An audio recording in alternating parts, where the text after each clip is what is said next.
If you really want to know the thing that allows some people to enjoy success while others settle for mediocrity, it's really pretty simple: drive.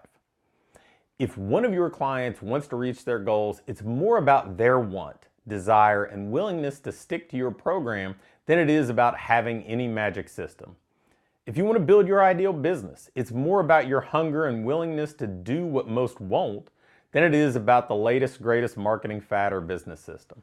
The truth is, a lot of different approaches will work if you will. I can look back and see this clearly hold true in pretty much any success I've ever had and for all the successful people I've known. When I became a college baseball coach, the two previous coaches at the university had been a former Major League All-Star and a legendary high school coach that had made the jump to coaching at the collegiate level. Both struggled in the job I was about to take, and both had tons more experience, credentials, and resources. I was 23, and I can look back and count on one hand the number of people that expected me to be even modestly successful, and that's including myself. But the fear of failure drove me tirelessly. With less experience, worse facilities, and poorer resources than virtually everyone we competed against, I was able to be successful because I was willing to do what others wouldn't. When other coaches were vacationing during the summer, I was working. When they were home, I was recruiting. When they were comfortable, I was hungry. Really, I was just unwilling to fail, and it drove me constantly.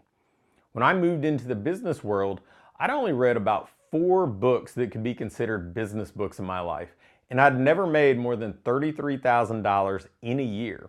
And I'm pretty sure I was about as unprepared for success as someone could be.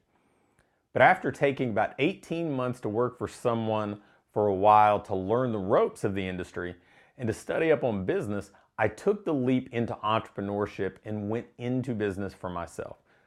But this time, that drive and that fear of failure was even bigger. At that point, everyone I'd known in my life thought of me as a baseball coach and always expected me to go back to that. So the fear of failure gnawed at me. But what was the second driver that wouldn't let me fail was my family.